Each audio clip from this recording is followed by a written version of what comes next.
À tous. Aujourd'hui, le Coffee Call est consacré à pourquoi migrer vers Microsoft Azure Virtual Desktop. Donc, on va vous présenter ça aujourd'hui.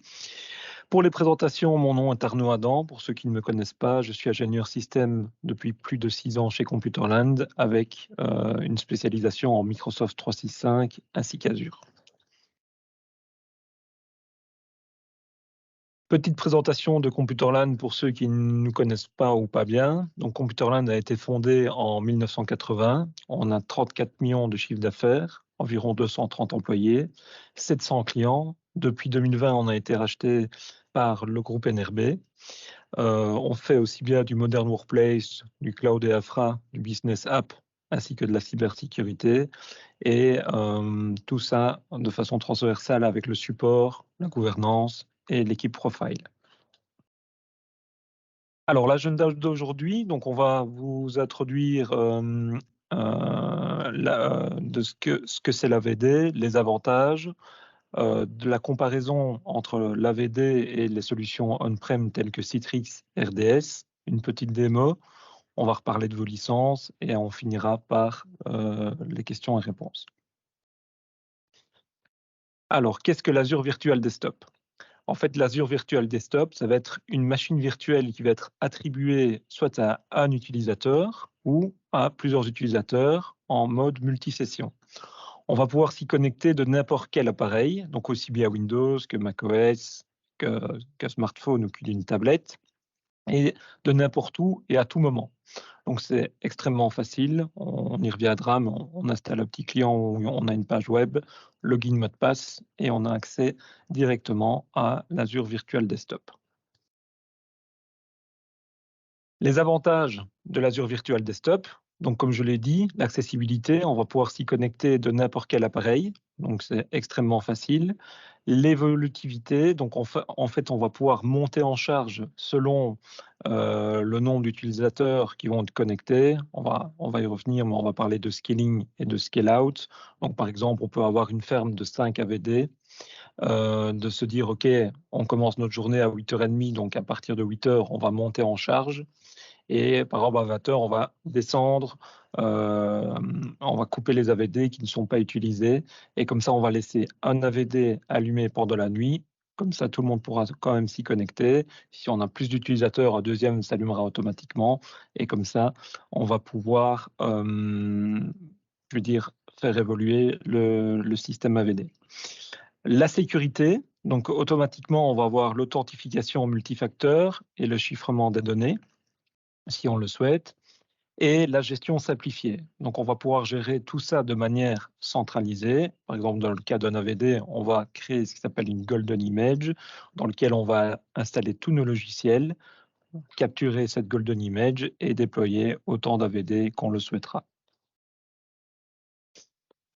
Pour avoir accès à l'AVD, c'est extrêmement facile. Il y a un client de bureau à distance qu'on va pouvoir installer sur les machines avec un petit fichier MSI ou à partir du store Microsoft, ou alors en se rendant directement sur la page Internet avec le lien qu'on voit ici au-dessus, et on aura automatiquement accès à nos différentes ressources AVD. Alors, par rapport à une solution traditionnelle, les solutions telles que Citrix, RDS, etc., on va devoir gérer l'intégralité de ces couches-là. Donc, par exemple, on va devoir gérer le storage, le hosting. L'avantage de l'AVD, c'est qu'on ne va plus gérer que les droits et la gestion de l'image. Donc, tout le reste sera géré par Microsoft. L'avantage par rapport à Citrix et RDS, par exemple, c'est la haute disponibilité. Donc, c'est directement hosté dans les data centers de Microsoft et eux se chargent d'avoir de la haute disponibilité dans leur data center. Après, on peut encore complexifier, avoir de la synchronisation entre différents data centers chez Microsoft, la souplesse et l'accessibilité, le coût des maintenances, le backup et le DRP intégré. Donc, la sécurité et le MFA, on en a parlé tout à l'heure. Tout ce qui est Windows Hybrid Benefit, donc en fait, quand on va prendre une machine virtuelle dans Azure, soit on va pouvoir dire, OK, on loue la machine virtuelle, mais on loue la licence aussi, ou cette licence, on va pouvoir la prendre sur le côté pour avoir une optimisation au niveau des coûts. Le monitoring by design, donc directement une machine virtuelle qui est dans Azure, on a du monitoring en termes de CPU, etc. Et l'intégration native dans le cloud. L'avantage d'une solution on-prem, c'est de tout gérer soi-même pour des raisons X ou Y, de se dire « Ok, mais moi je préfère gérer l'intégralité de mon infrastructure on-prem ». Il y a des clients qui préfèrent. Les inconvénients à l'heure actuelle, c'est qu'il n'y a pas de data center en Belgique, mais bonne nouvelle, à partir de 2024, on aura des data centers en Belgique, donc c'est une bonne chose. Les inconvénients, évidemment, d'une solution locale, c'est la souplesse. Quid en cas de panne de serveur, il y a 2 ans, on a eu les inondations un peu partout en Wallonie. Toutes les salles serveurs qui n'étaient pas bien protégées, les infra étaient à l'arrêt. Le coût des maintenances et évidemment une intégration plus lourde. Le coût des maintenances, vous allez devoir patcher votre storage, vos ESX par exemple. Toute cette partie-là, vous ne devrez plus le faire avec la VD. Comme je l'ai dit, on ne gère plus que les droits et la gestion de l'image. Alors, pour la suite Microsoft 365, dans tout ce qui est solution Azure, c'est natif. Pour les solutions locales, sachez qu'à partir de 2025, voire 2026, selon l'operating system sur lequel vous êtes, ça ne sera plus compatible. Déjà, à partir de 2022, on rencontre des incompatibilités avec Teams, OneDrive, etc. Par exemple, dans une solution AVD, étant donné aussi qu'on est sur du Windows 10 ou 11 multisession, toute cette problématique de compatibilité, on ne l'aura plus. Endpoint management, donc par exemple, si vous utilisez Intune, tout ce qui est solution Azure, on va pouvoir intégrer directement nos AVD à Intune. Pour les solutions locales telles que RDS, etc., l'intégration est beaucoup plus lourde. Les identités, donc pour tout ce qui est solution Azure, on va pouvoir intégrer les machines à l'Azure AD et les gérer par Intune. On va pouvoir les gérer dans un Active Directory classique ou dans un Azure ADDS. Pour les solutions locales, on n'aura pas d'Azure AD, donc ça sera Active Directory ou Azure ADDS. J'entends quelqu'un allumer son micro. Ah, voilà, je viens de le couper.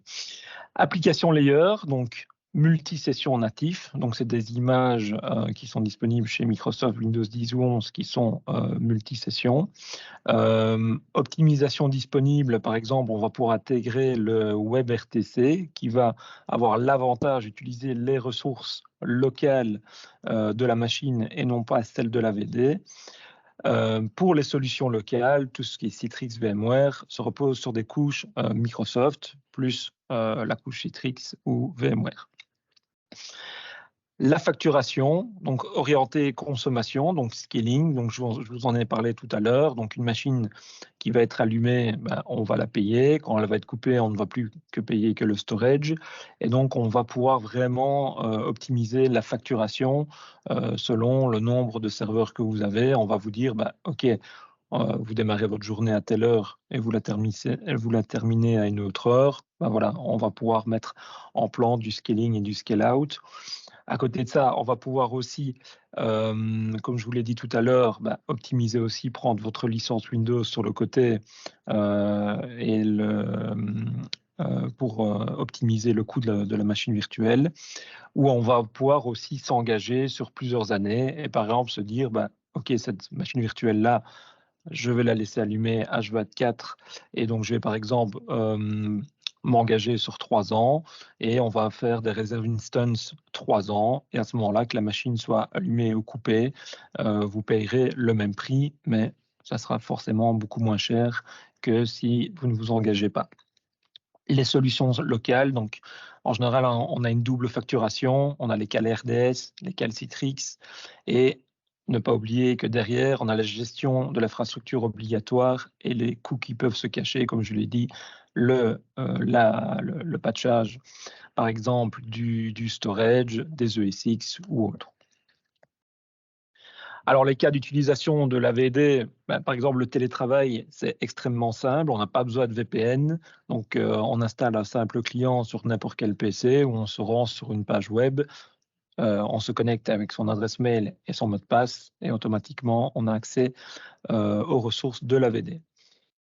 Gros avantage aussi d'Azure, on va par exemple pour des développeurs pouvoir créer un environnement de test en quelques minutes. On n'a pas besoin de se dire ok, est-ce que j'ai encore de la place sur mon storage, est-ce que mes ESX vont accepter que j'installe encore telle et telle VM parce que j'ai plus assez de place. Voilà, en quelques minutes, on crée un environnement de test.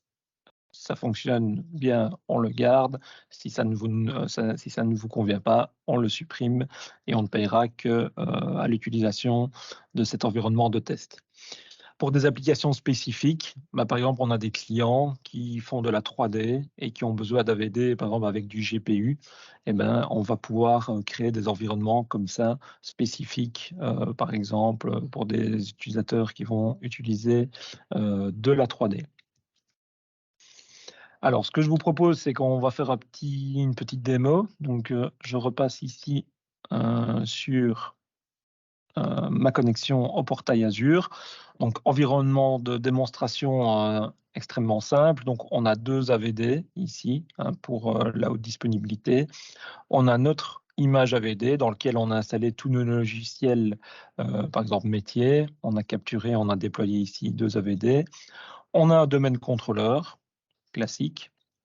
On a ce qui s'appelle un storage account. Donc, un storage account, c'est comme un serveur de fichiers qui a été intégré au domaine, mais on n'a pas la couche OS, donc on ne va payer que le storage, dans lequel on a 2 partages, un partage data et un partage où on met les profils VHDX. Donc, les profils VHDX, donc quand on va se connecter dans la ferme d'AVD, la première fois, un fichier VHDX avec le profil de l'utilisateur va être créé et stocké ici. Et ici, comme on a 2 AVD, qu'on se connecte sur le premier ou le deuxième, le profil VHDX va être chaque fois remonté. Donc ici, on a le client AVD dans lequel j'ai mis mon login et mon mot de passe. Ici, on va se connecter en full desktop. Voilà. Alors, comme je disais, le gros avantage aussi, c'est qu'on est vraiment sur du Windows client, Windows 10 ou Windows 11. Donc, même pour l'utilisateur, pour retrouver les points de menu qui lui sont familiers, c'est extrêmement intuitif. Donc, ici, on a notre session full desktop. Par exemple, un partage vers notre storage account, dans lequel on a mis quelques documents. Voilà. Donc, c'est exactement la même chose que Windows client classique. On va pouvoir, par exemple, surfer sur Internet. Alors ici, on a déployé ce qui s'appelle Defender for Business, qui est l'antivirus qui est compris dans le plan Microsoft 365 Business Premium, dans lequel on a activé, par exemple, du web filtering et on a bloqué tous les sites de jeux. Et quand on clique ici, on voit que c'est bien bloqué. Voilà. Alors, on peut avoir un environnement full desktop, mais il y a aussi la possibilité de faire ce qui s'appelle du remote app, donc de déployer que certains applicatifs. Donc ici, par exemple, j'ai publié Outlook. Il est en train de se connecter. On voit que c'est du remote app parce qu'on a un petit rond gris ici. Et voilà. Donc en fait, vous pourriez très bien avoir des PC sur lesquels on n'installerait rien sauf le client AVD, publier les différents applicatifs et l'utilisateur, c'est totalement transparent. Il lance son application, c'est même pas en full desktop. Et en fait, l'application va tourner dans l'AVD et non pas sur la machine de l'utilisateur. Voilà pour la petite démonstration. Alors, on revient à notre PowerPoint, voilà. Alors, est-ce que dans l'assemblée ici, il y a des utilisateurs qui ont du Microsoft 365 Business Premium? Vous pouvez mettre un petit pouce dans le chat, on y reviendra après. Il y a sûrement plein d'options que vous n'utilisez pas. D'ailleurs, si vous avez besoin de nous pour reparcourir tout ce que peut offrir une Business Premium, n'hésitez pas à nous revenir. Comme je l'ai dit, il y a par exemple Defender for Business avec du web filtering qu'on va pouvoir déployer sur les PC, mais aussi bien sur l'AVD. Si vous êtes en Microsoft 365 Business Premium F3, E3 ou E5, en tout cas, vous avez tout ce qu'il faut pour tester l'AVD. Donc, moi, si je peux vous donner un conseil, comme vous avez la licence, n'hésitez pas à revenir vers nous. On fait un petit POC, vous testez la solution. Ça vous plaît, on peut envisager d'aller plus loin. Ça ne vous plaît pas, on supprime tout et on ne paiera que ce qui a été utilisé pendant le POC. Donc, pour rappel, par exemple, la Microsoft 365 Business Premium va comprendre Microsoft Defender for Business, donc qui est l'antivirus de Microsoft. Évidemment, si vous n'êtes pas en Business Premium, il y a aussi la possibilité de prendre un plan de licence Defender for Endpoint sur le côté. Ceux qui ne sont pas en Defender for Business, qui sont par exemple en Microsoft 365 Business Premium, mais qui sont en Microsoft 365 Standard, par exemple, il y a aussi la possibilité de faire un upgrade de votre licence.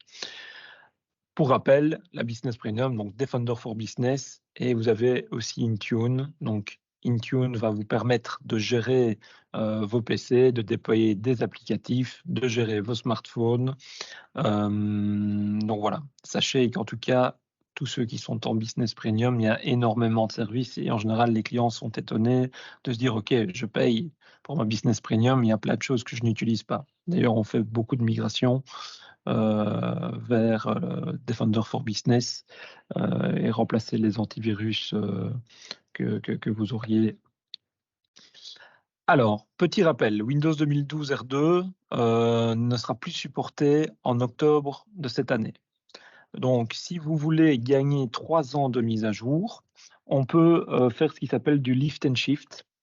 Donc, en fait, on va déployer une machine virtuelle dans votre infrastructure, synchroniser vos différents serveurs 2012 R2 vers Azure et à un moment donné, les redémarrer dans Azure. Ce qui va vous permettre de gagner 3 ans de mise à jour supplémentaires et donc d'être en ordre au niveau mise à jour jusqu'en 2026.